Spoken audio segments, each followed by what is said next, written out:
En ce jour où nous célébrons Saint Joseph, nous nous trouvons également en plein carême, une période de méditation, de prière et de conversion. L'Église nous invite aujourd'hui à tourner notre regard vers Saint Joseph, cet homme juste, humble et silencieux, qui a reçu une mission unique dans l'histoire du salut. Être l'époux de Marie et le père adoptif de Jésus. L'évangile de ce jour nous rappelle que Joseph, face à une situation incompréhensible, la grossesse inexpliquée de Marie,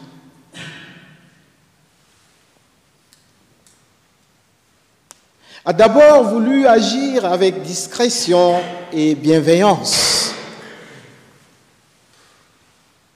Il ne comprend pas, mais il ne condamne pas. C'est alors qu'un ange lui apparaît en songe et lui révèle le dessein de Dieu.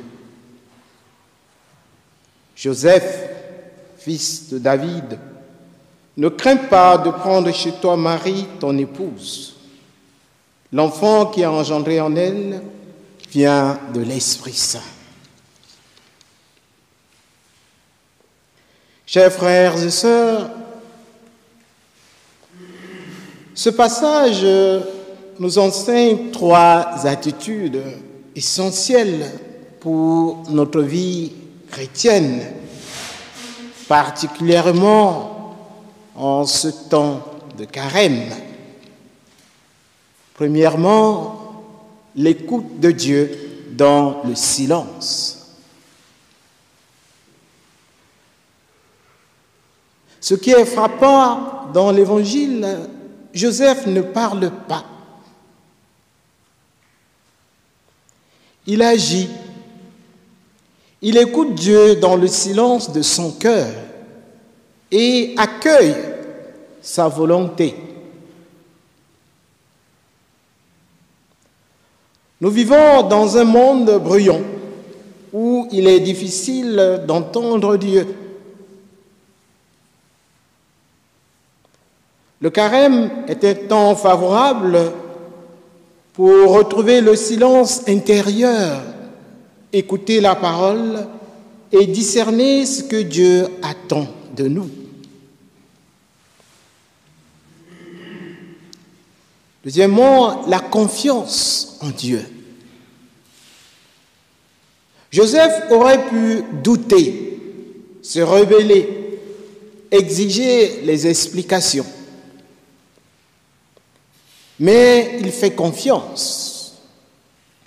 Il accepte de ne pas tout comprendre et s'abandonner entre les mains de Dieu. Dans nos épreuves, nous avons souvent du mal à faire confiance. Joseph nous rappelle que Dieu ne nous abandonne jamais, même quand son projet dépasse notre intelligence.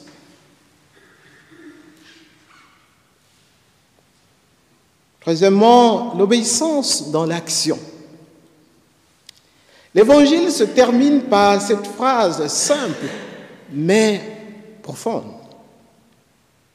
Quand Joseph se réveilla, il fit ce que l'ange du Seigneur lui avait prescrit.